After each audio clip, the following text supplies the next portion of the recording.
तो जो ये वीडियो है वो पार्ट 2 है रिवर्स ऑफ साउथर्न इंडिया का।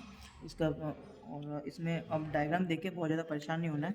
जो ये है इसमें मेनली 3 रिवर्स बताई गई हैं, एक माही रिवर्स है, एक साबरमती रिवर है और एक लूनी रिवर है। ठीक, तो एक एक करके पढ़ लेते हैं। जो सबसे पहले रिवर आती है वो है लूनी नदी।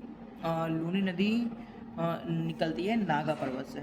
नागा पर्वत में जो नदी का सोर्स है वो पुष्कर घाटी है। यहाँ से ये मीठा पानी लेके निकलती है और निकलते निकलते मिल जाती है इसको बीच में मिल जाती है सांभर झील। सांभर झील मिल जाती है। सांभर झील की ये है कि यहाँ पे बहुत खारा पानी भरा हुआ है। अब मीठा पानी खारा पानी मिलता है, ये पानी पीने लायक नहीं बचता है, एकदम पानी खराब। और ये इतना खारा है कि यहाँ पे लोग नमक निकालते हैं। ठीक, नमक की खेती हो जाती है। अब ये क्वेश्चन पूछ रहा था कि ऐसी कौन सी नदी है जिसमें मीठा पानी और खारा पानी दोनों बहता है, तो वो कौन सी हो गई? लूनी नदी।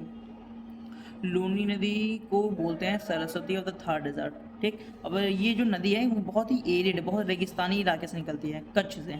और ये नदी यहाँ बहते बहते बहते बहते यहाँ तक ख़त्म हो जाती है, ये समुद्र में गिरती ही नहीं है। ठीक, तो इसे सरस्वती क्यों बोलते हैं? क्योंकि जैसे तुम्हें पता होगा गंगा जमुना सरस्वती होती है, तो हमने गंगा पढ़ ली, जमुना पढ़ ली, लेकिन सरस्वती मिली ही नहीं आज तक। सरस्वती नदी का अस्तित्व ही नहीं है। वैसे ये भी मतलब अस्तित्व तो है लेकिन यहाँ तक मिलती ही नहीं है, तो इसे सरस्वती का थार डेजर्ट वैसे बोला गया है।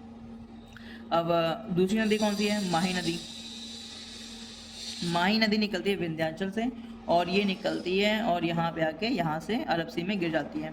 अब माही नदी की स्पेशलिटी क्या है कि माही नदी जो है वो कर्क रेखा को 2 बार काटती है। ठीक, अब मान लो कर्क रेखा कोई ऐसे यहाँ से कोई रेखा होगी, एक बार काटा, 2 बार काटा, 2 बार काट दिया। ये भारत में है। वैसे ही भूमध्य रेखा को 2 बार काटने वाली नदी कौन सी है? कांगो या जायरे रिवर भी बोलते हैं। ठीक है, ये अफ्रीका में है। और मकर रेखा को 2 बार काटने वाली नदी कौन सी है? लिम्पोपो नदी है। ठीक, अजीब अजीब नाम है, ठीक है, क्या करना हमको। अब ये हो गई, ये हो गई। अब आ गई ये साबरमती। साबरमती अरावली हिल से निकलती है और निकलते निकलते निकलते गांधीनगर और अहमदाबाद को काटते हुए अरब सागर में गिर जाती है। ठीक, अब बस इतना ही है और कुछ है नहीं इसमें।